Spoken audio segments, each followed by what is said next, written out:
Are you ready to win your set championships? Today, we have some of the best decks from the biggest events in Disney Lorcana to date in North America that we're going to be breaking down and giving you all the deets of how these decks might have been successful and how you can prepare and plan to win your set championships. Let's get into it. Here we are with the Week 1 July meta breakdown featuring none other than, of course, Amber Steel Songs and Amber Steel Aggro leading the way in the top 5 decks this weekend. Amethyst Emerald discard making a huge return and picking up a big win in one of the 10K events this past weekend, along with Ruby Sapphire Sharks kind of outbeating or outclassing the Ruby Sapphire items. But that is it, really, which is kind of the crazy takeaway from the breakdown last weekend, is that while there were 3 very large events and 2 smaller events of 50 or 60 players or more, this is kind of the showcase that, hey, in those major events, the turnover and conversion rate for Amber Steel and Ruby Sapphire was kind of just unbelievable. Not only was it played in high numbers, but it was also represented in top cuts in high numbers. To fall off there, Amethyst Ruby Evasive, Amber Emerald Songs, Sapphire Amethyst Midrange, Amber Emerald Aggro, Emerald Steel Discard, Amethyst Steel Brooms, and Emerald Steel Combo. We're going to be taking a look at a lot of these decks today, but it's really just an understanding that right now in the metagame, it looks like Amber Steel is just above and beyond kind of everyone again. It's finding ways to get under Ruby Sapphire and being a little bit more annoying, I would say. It's finding ways to even kind of like position itself in the mirror, position itself against other decks that were kind of like attacking it.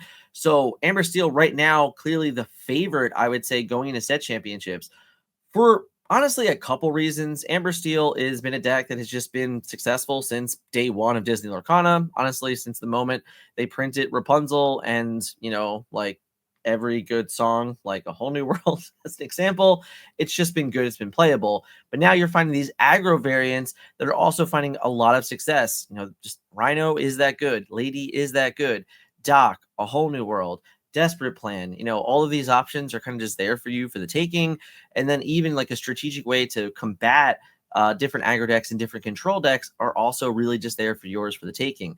Amethyst Emerald Diablos or discard really came out of the, I don't know, not like out of nowhere this past weekend, but it really showed up and said, hey, I'm having a great weekend played by one specific player. And there was another player that also made day 2, but it was also clearly very successful in the events over in Europe as well. So that's a deck that would probably be on the radar. What I will say is that unlike Amber Steel being kind of like a real known deck and like everyone's probably played it a little bit, I feel that Amethyst Emerald hasn't had that much playtime by the majority of the player base, so I don't know how much I would expect it in set championships. Ruby Sapphire, whether it be items, whether it be sharks, doesn't really matter. Very likely to be the other most played deck in your set championships. So going into the room, kind of just have to understand it's going to be Amber Steel, it's going to be Ruby Sapphire, aggro, songs, items, control.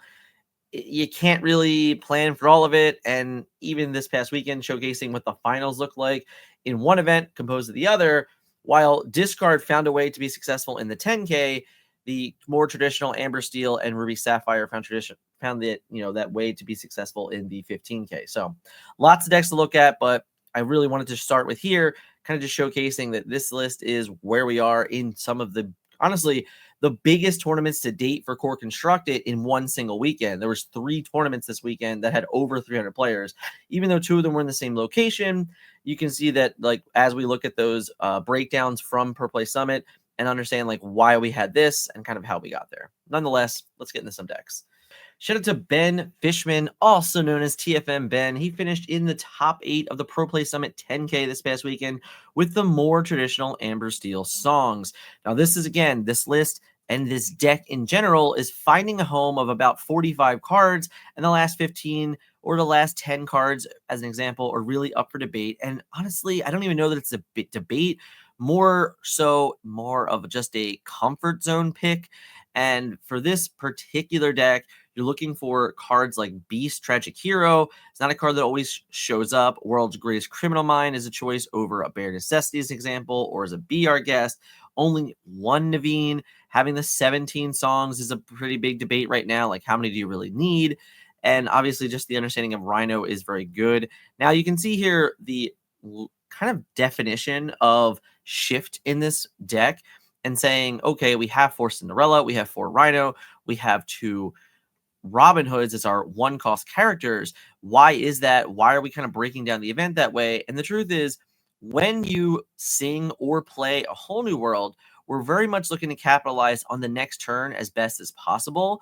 So being able to reestablish more threats and say, okay, I'm going to be able to sing my Whole New World, and then I'm going to play a Robin and a Rhino. And then I'm going to be threatening, a Rhino and a Robin Hood next turn, or an Aerial next turn as another example. So it's really just understanding like, hey, I like these 1 costs. They're all inkable, so I don't need to always play them. And it really translates into bigger threats after the wheel. The secondary inclusion here is, of course, Beast Tragic Hero. And the real answer for this and for TFM's kind of standpoint on why this card is good in this particular deck is, a tribute to the Ruby Sapphire matchup. It just adds another threat that they have to answer. There are less, Medusas in the world. They kind of already have to Sisu everything else if they're going to be trying to keep you off Singer 5. So if they're keeping you off Singer 5 by removing cards like Naveen and removing cards like Ariel, you're still going to have the threats of Beast, Robin Hood, and of course the Sonic Warrior. So that again is also a tribute to the mirror as well. Again, the whole point is to kind of keep your opponent off Singer. So just having more and more threats that also draw you cards, not always relying on Rapunzel traps and things like that. Beast just adds another little layer, and of course making this deck a little bit more expensive. But nonetheless, shout out to TFM Ben and TFM Alex, virtually going back-to-back days, winning and being successful with a top 8 and a top 16 finish with this deck. I think the difference was 1 or 2 cards only, and that was just from day 1 to day 2 changes. Rob Serpe finished second place overall in the Pro Play Summit 15K with what was labeled as an Amber Steel songs. And it's really just an understanding of like, hey, these are the different ways that we can build this deck. And while, a lot of people might look at this as like a control deck, it's almost like an Amber Steel songs discard variant, having 2 Bare Necessities and 2 You Have Forgotten Me, along with 4 Daisy Duck. This is a card that, of course, we don't see too often. But the Daisy Duck Musketeer Spy is the 4-cost inkable, 2 strength, 3 willpower, 1 lore, and the ability Infiltration. When you play this character, each opponent chooses and discards a card. I got to talk to Rob a lot this weekend and a bit afterwards, and the strategy behind this deck is just attacking your opponents in a different way. Very often, Ruby Sapphire matchups are putting in threats that you just can't answer. So Rob's kind of answer to that is saying like, hey, I will gladly pay 4 ink and potentially remove a card that's so difficult for me to remove once it's in play. If you can get rid of a Shark early or get rid of a Sisu early, then you're less kind of worried about it in general.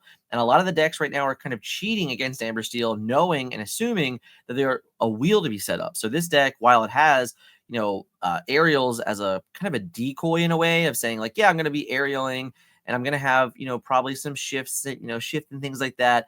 Your opponent doesn't really know the game plan until it's too late. The moment that you get to play a You Have Forgotten Me or get to play a Daisy Duck, it can really put your opponents in a very difficult position. I think Rob is one of the best ever at predicting metas when they're kind of more well known. And with this meta game being so Amber Steel dominant and so Ruby Sapphire dominant, it really wasn't a shock to me that Rob was able to find a way to be successful in the meta game and pick up a second place victory. And in all honesty, this deck was 1 lore away from winning the whole 15K. So very, very close, very, very interesting. But in general, just another way of showcasing like, yes, songs and aggro have many flavors in Amber Steel. Speaking of the many flavors, what about Dig Dug? Is this just another version? Is the set 8 version of the Diggy Dug? Justin here finished 3rd place overall. And again, it's just another very, very interesting look at this list. 7 Dwarfs Mines as a 4 of. There's Docs, but no Happies.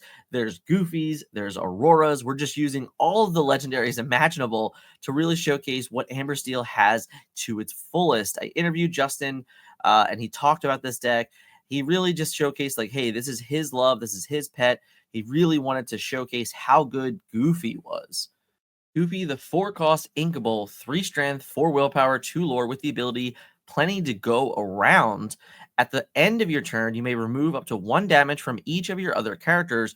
Ready each character you removed a damage from this way. This does work in the bag with Mr. Smee. So at the end of the turn, you may put a damage on your Mr. Smee, and then you may take the plenty to go around out of the bag and all of a sudden heal that damage that Mr. Smee just took and then ready him. This deck really is just focusing on readying up their characters, whether it be Goofy or, of course, Aurora. Aurora is the 3-cost Inkable, 1 strength, 4 willpower, 2 lore, Singer 5 with the ability Sweet Dreams. Whenever you remove 1 or more damage from a character, ready this character. She can't quest or challenge for the rest of the turn. So again, this is just a protection for that Singer 5. And while we do not have any songs above the cost of 3 in this list, it's more just understanding like this is a 2 lore character, just like Smee, that all of a sudden when you combo Smee into Aurora into Goofy, well, that turn that Smee takes a damage, you ready that, and then you ready Aurora, and then you just stood up 4 lore worth of characters along with the Goofy himself. So you might have just gained 4 and then have 6 standing, making it very difficult for Amethyst decks to interact with you, making it very difficult for Ruby decks to interact with you, kind of just forcing them to have cards like Sisu and cards like Brawl to really start removing characters. And basically what it does, it just takes a fraction of decks away and takes a fraction of the removal out of the game, which made Justin really prominent in a lot of the matchups. So huge shout out to Justin for some creativity here. And it's really just showcasing all of the different ways that Amber Steel can be successful in the metagame. So here is a good look at the Pro Play Summit breakdown for each day. So on the left here is Saturday. You can see there was 46 item decks registered, 39 Ruby Amethyst Evasive decks registered. And what I can say about Ruby Amethyst, which I think is the most interesting, is that while it was very highly registered, it didn't not have a good success rate at all. There was only one of them in 2 days that even made top cut or top 16s, and that's a bit alarming in general. I think a lot of it was that Ruby Sapphire items was the most played deck, and that's just not a matchup that's like super favorable. And even like the Ruby Sapphire Shark deck is not really a favorable matchup. So in general, it might have been able to prey on the Amber Steel metagame, but it was, at the end of the day, you were getting the tables where it was just falling victim to all the sharks and all the items. So I think Ruby Amethyst might be pretty well positioned in the set championships metagame, specifically if you think your metagame is a little bit more aggressive, if your opponents like Diablo decks and things like that. Obviously, Ruby Amethyst kind of preys on those things. So it's definitely a consideration that if you're still a Ruby Amethyst fan, I think Peter Pan Shadowfinder is still in a great position. Iago's still pretty good. Shark, obviously very good. So if you're looking to just do something a little bit different than Ruby Amethyst, while not successful at the Pro Play Summit this past weekend, I still think it's a really good shot for, set champs. Looking more at the rest of this, though, you can see here 34 aggro, 33 songs, making it pretty clear why they were so successful and converted so well. And then the more interesting, again, is Amethyst Steel Tempo is another deck that was, it came in as the 5th most registered deck, and 0 of them made top 8. And on the weekend, only 1 of them. If you're looking there, 29 on day 1, 29 on day 2. That's nearly 58 total decks registered. 1 deck made top 16 and then lost in top 16. So we're going to be looking at that deck, of course, but just to kind of showcase like, hey, Amethyst Steel not necessarily in the best position either. The other one is Sapphire Amethyst. I mean, this deck had 22 on day 1, 33 on day 2, and it really did not convert well at all either. So it's kind of just understanding again that there are a lot of choices out there, but some of them did not convert well in the big events. And I think the reason why I would say it's still okay to play these decks in set championships is that there were plenty of decks that started 5-0, started 6-0, and then fell off in the later rounds, which means these players were still very skilled and still very capable of top 8ing any set championships. Like, it wasn't like we got to a point and only Ruby Sapphire was winning and only Amber Steel was winning. We still had these decks that kind of showed out and like really showed out. And one of them specifically was the Amber Emerald discard deck as an example. That deck prayed and finished in first place overall both days. We're going to be looking at that deck soon. But it's just this overall arc of that. Yes, there were critical things from Pro Play Summit that really showcased the conversion and showcased a little bit better of conversion throughout the player base. But it's not to say that these decks are not just completely fine and totally credible to bring to your set championships. Speaking of set championships, we would love to help you win those Jafars. If you're looking to just up your game that much more and you want to talk and get a coaching session from myself or TFM Nunez, all it is right on Metafy. Go and check us out. Pin comment below in the descriptions. We would love to help you kind of just be successful in your goals and really give you the best chance at winning those Jafars.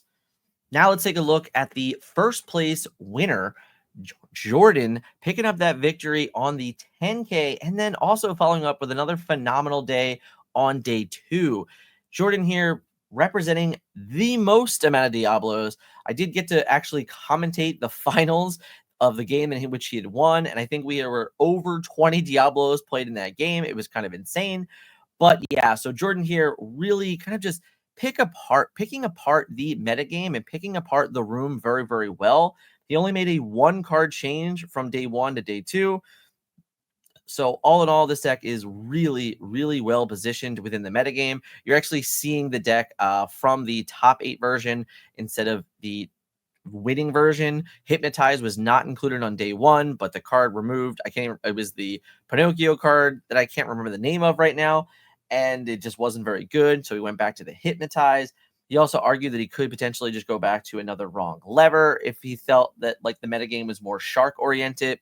So this is another deck that I think, if you have players that are trying to look for something different to play, that want to be a little bit off meta since Amber Steel and Ruby Sapphire are so dominant, I feel like this is a deck they're going to pick up and play for sure, specifically after having such a good weekend, back-to-back days. So yeah, I think that this is a good chance that you're going to see this. However, the good news is I don't think this deck is necessarily that super easy to play. So if your opponents are just picking this up and they're not really understanding how the deck really works or how it functions or how to mulligan or alter, I should say, then they're going to be a little bit behind for sure. And you might be able to capitalize on that opportunity. All in all, if you're looking for something different, I do recommend, trying to get some reps in with this deck. It does look really fun. It looks really sweet. And if you're a fan of Diablo, I don't know how many more you can actually fit in this deck, but it's nearly 16 of them alone here. And I really love the idea of discarding a pull the lever and then automatically turning on wrong lever. That's such a sweet little combo that this deck has to offer. And of course, shout out to Jourdan. Congrats winning. It was awesome talking to you all weekend. I'm really looking forward to hopefully bringing you on the channel and helping you tell that story and discuss some of the upcoming things that you might have on your radar. Once again, congratulations, Jourdan. Awesome victory this weekend. Now let's talk about the winner of the Pro Play Summit 15K. Tyler, also known as Batsu, picked up the win with none other than Shark Burn. This deck really looked so very good on camera. We got to see a little bit from the top 8, a little bit from the top 4, and then of course winning the finals. This deck was very well designed, and while not much has changed in the last several months since DKP brought it onto the scene and won in Australia, every little bit counts. The one Maleficent, the one Carpetbag, the one Hades, the one Hideaway. All of those things are really attributing to saying like, hey, this deck might be like a 50-card deck, but Visions of the Future allows me to play kind of this different type of way. Understanding there are 4 Be Prepared and 2 Sisu. The 2 Sisus also really get attributed to being able to find them if cards like Develop Your Brain and Visions, and of course How Far Will Go and Your Grandma Tala's, just really sifting through your deck as best as possible. Tyler put on a clinic with this list. He played very, very well, understood his position in a lot of the games that were on camera, and it was no shock that he ended up winning the 15K. But not only did he win the 15K, he was also in top 4 of the 10K the day previous. And then to double, triple down, his team won the team event as well. Incredible weekend of Disney Lorcana for a single player to go out there and say, I won an event, I top 4'd another event. The last time I can think about anyone doing that was actually Star City Games Philadelphia, where Rob won an event, finals an event, and then also finals another event. Like, he had an incredible weekend as well, and that was just a year ago with SCG Philly. So anytime I'm able to witness this and definitely be a part of it and even commentate or cast it or interview these players, you can tell that they were just locked in on the weekend and they were ready to go. And it was really nice for Pro Play to be able to just like really deliver that win and showcase this player in that way over the course of 3 days and really hype them up. Check out his video actually on non-inkables. I'll have it in the description below of him really going through the deck tech of this deck. So again, huge shout out and congratulations to Tyler. Awesome weekend for you. Super excited to meet you, and it was really great talking to you. I hope we can do it again soon.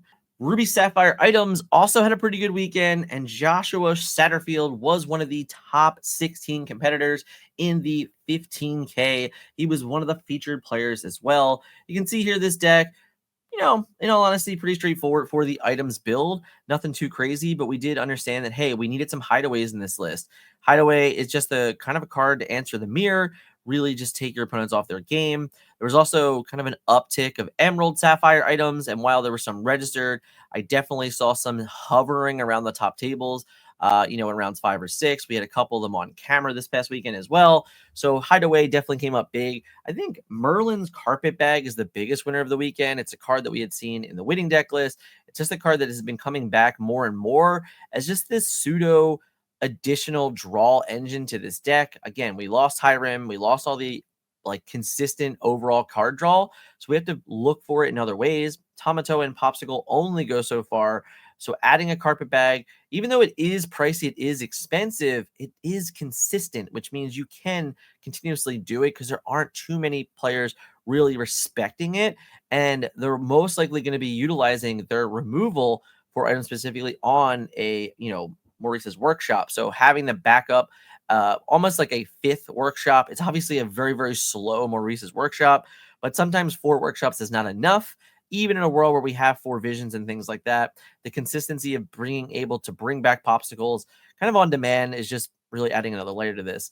The deck, all in all, performed very, very well on the weekend. It also won a 300 plus player event in Europe. So this is a deck that if you've been playing it, you definitely just keep playing it. It's so very good. I think it's specifically better into the more aggressive builds as well, because you have the Sisu suite and then not really relying as much on be prepared. I will say in set championships, I might consider just having the 4 Sisu, and even 2 be prepared. And maybe if you can fit it even just like 1 or 2 sharks, just because I think that like all the sum combination of that really just removes a lot more potential for specifically aggressive decks that you see more commonly in set champs. Huge shout out again to Josh. Awesome talking with you all weekend. It was really nice to see you pick up a top 16 finish. Now let's talk about one of the more interesting decks from this past weekend, Emerald Steel combo. Return to Hercules.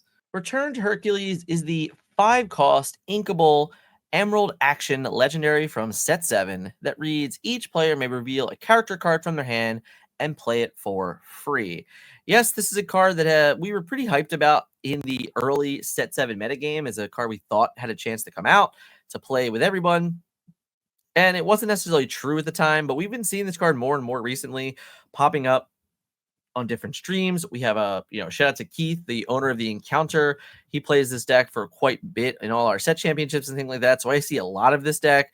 But the real combo here is, of course, Chief Bogo, who is the 4-cost uninkable steel character, 2 strength, 4 willpower, 2 lore, and the ability Insubordination. Whenever you play a Floodborn character, deal 1 damage to each opposing character.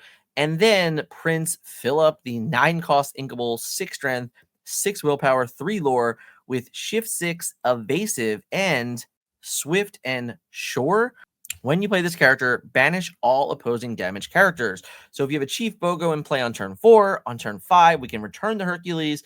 We can then play our Prince Philip for free and trigger Chief Bogo, damaging all of the opposing characters and banishing them all. So it's a really interesting combo that also puts a 6/6 3 lore character with Evasive into play. I know when Return of the Hercules came out, we were talking like, hey, man, what are going to be the best cards to utilize with this? Well, Prince Philip is pretty good, and this deck is really cool. It's really interesting. It's actually very, very good into like the steel mirrors because you're presenting better threats in them. When you play a card like Return to Hercules, on average, they're only putting in like a weaker card. But when you get to Return to Hercules and then, play a Prince Philip, in all honesty, your opponent might not even put the character into play because they're going to know, like, wow, they're just going to get banished. There's not much I can do here. It seems silly of me to even do anything differently. So a huge shout out to Steven here, picking up a nice finish this past weekend at Pro Play Summit with this deck and really just showcasing like, hey, listen, I know Emerald Steel Discard has been a nuisance in the metagame forever, but I can do cool things and play it a totally different way. And I really love and respect that. And that's kind of where we are as we're approaching, infinity in general, that these decks are going to come out more and more as we get more cards into that overall player pool, or card pool, I should say, which really just translate to really fun and creative decks all the more. Have to give a quick shout out to Matified this past weekend. If you don't or haven't seen a Matified playmats in person, I promise you these pictures do not do it justice. But we did receive a couple of Matified mats from them, and it was so nice to see it. It was so cool. I very much appreciate Craig and all the hard work he does. So we wanted to take a moment in this video and really shout him out. If you have ever purchased one of these or you've ever been given a gift, let me know in the comments which one you have. I was so excited to get this one. I've been trying to win one of these on a raffle on X forever now. So it was cool to say that, like, hey, he appreciated us and the work that we have done, and he gave us this awesome gift. And I really just want everyone to go out there and check out his website. It'll be in the description below. Thanks again, Craig. I really, really do mean it. It was awesome to finally meet you. So I did talk about Ruby Amethyst's conversion rate, and here it was in day one. We did get the top 8 finish here by Camille. This is a pretty straightforward list. There's nothing too crazy. Really, the only defining factor is Lady Tremaine. This is a card that has been in and out, of course, over the metagame forever at this point. And we did notice that, hey, we're going to put and fit some of these in. I don't know at all what really the contingent points are for Uninkables now. You can see that we maybe have sacrificed a Be Prepared for Lady Tremaine, and that's just understanding like, hey, games are ending faster, and I might actually just need to put this card in play. You're also seeing this version play Fox, where a lot of the evasive versions that we've seen more recently, we're not playing Fox necessarily or not playing Snake necessarily, but when you're playing cards like Lady Tremaine, you kind of maybe want to get a little bit more out of it. Aside from that, I think this list is very straightforward. I do think that in a metagame where you expect a lot of Amber Steel, a lot of Amethyst Steel, a lot of Emerald Steel, like this deck is pretty okay in position for those things because of the amount of rush that you have and the amount of interaction that you have with them. But in against the Ruby Sapphire metagame, it seems to be very difficult, and I don't know that anyone's really cracked the code for that matchup just yet. But nonetheless, huge shout out to Camille here for picking up that top 8 finish. Wizards and Snakes, Christopher, the winner of CCS a few months ago at this point, which is crazy to say, did pick up the top 16 finish, ended up losing in the top 16 to Rob Serpe, who went on the run to finish in the finals. And this is a deck that's been, hovering ever since.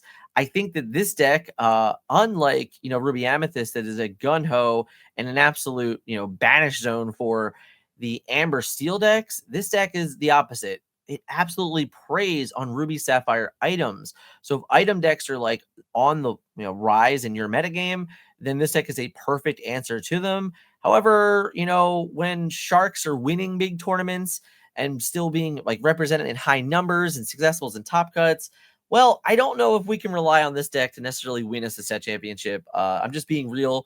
That Maui Shark is very difficult to interact with, and it's very difficult to get rid of the second Maui Shark played in a game. The first one's normally not too much of a problem, but the second one is almost a dagger like most of the time. So this one I think is a pretty cool deck in general. It's well positioned to a certain particular point of the metagame. But yeah, ended up losing to Amber Steel. Sadly, it might have been a play draw aspect because Rob would have had the play in the top 16 against him. But still, awesome run, and really the only successful Amethyst Steel deck that made a top cut or even made top 16, I think, either day. So I really wanted to showcase and say, like, listen, if you're Amethyst Steel fan, don't be too sad about it. You still have a chance, and obviously at set championships, you always have a chance to be successful with a deck like this. It just has a lot of like inevitability, I like to say, and continuous draw and just really threatens the board over and over again in any matchup. So it does ask a lot of questions for your opponents to answer, but clearly, it fell short a little bit in the Amber Steel matchup, specifically in top 16. Andre honestly had one of those runs this weekend that was very, very fun to watch. But not only was it fun to watch for Andre, it was also the same for Hale. Both players ended up being first overall in Swiss with this exact deck list. That's right, Amber Emerald Discard crushed this Pro Play Summit weekend. Having both players having the first overall seed going into Top Cut was really, really nice. On day one, you can see here Andre was 801. On day two, Hal Brady was 702. Just a lot of really big success for this deck. And it, in the end, only had 2 match losses between the 2 players in both of those.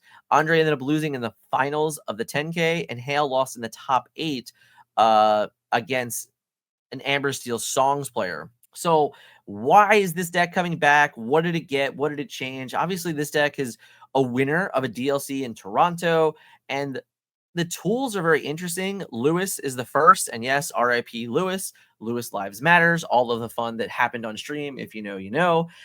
Lewis was the newest addition from set 8. He is the 3-cost inkable, 4 strength, 3 willpower, 1 lore with 2 abilities. Sensitive Soul, this character enters play exerted, and friendlier than he looks when you play this character, chosen opposing character gains Reckless.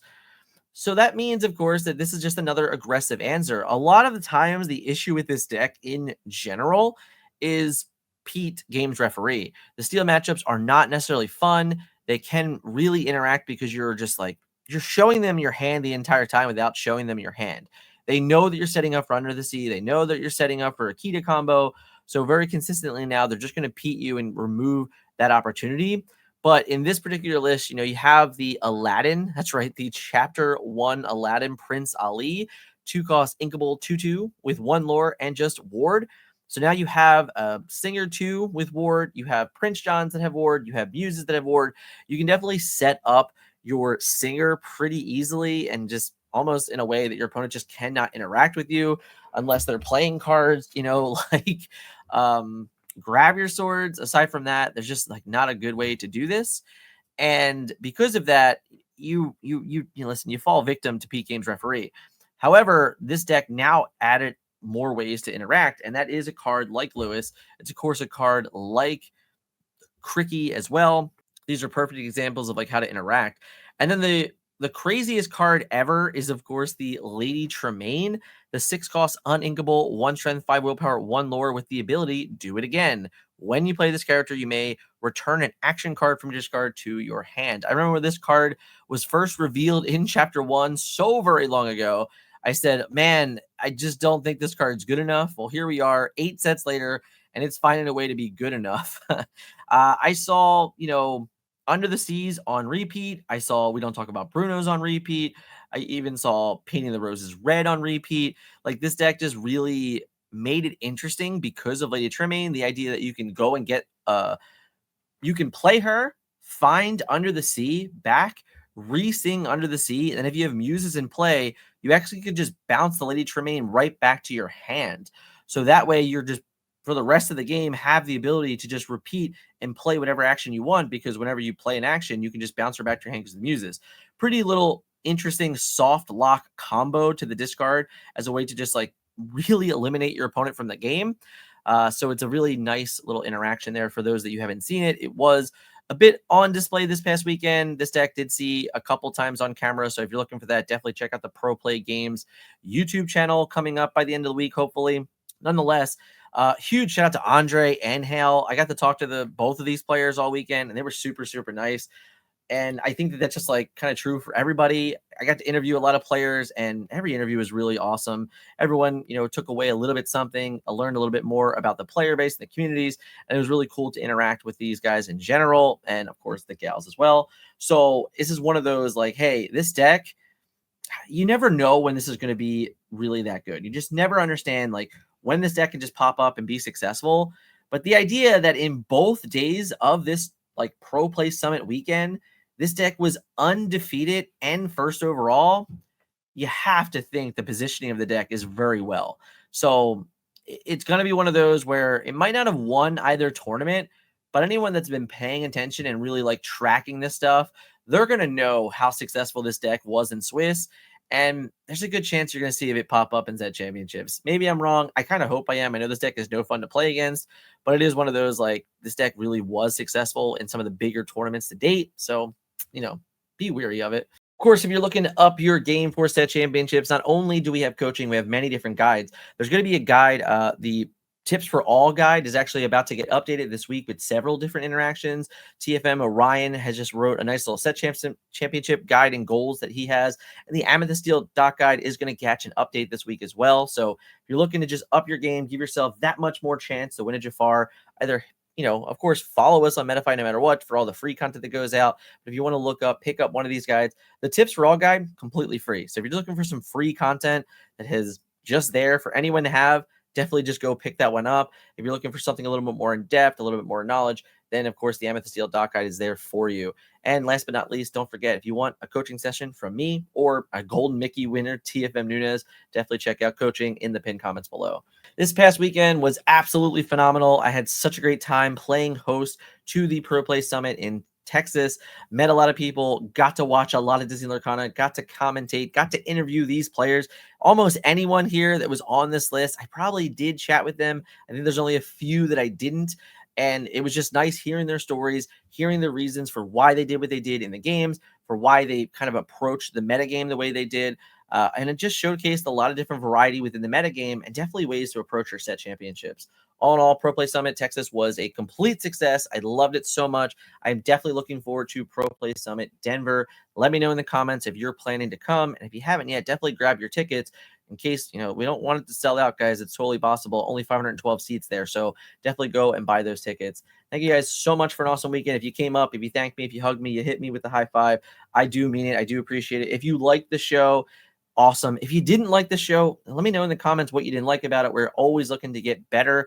Pro Play Games takes feedback better than no one. Honestly, they really love to be criticized. So they want to make the next one and the next one and the next one better and better each time. So if you haven't, definitely hit me up in the comments and let me know your feelings of it. All in all, thank you so much. Good luck in your Set Championships. If this video did help you, please share with your friends. That way it can help them too. Next time, see ya.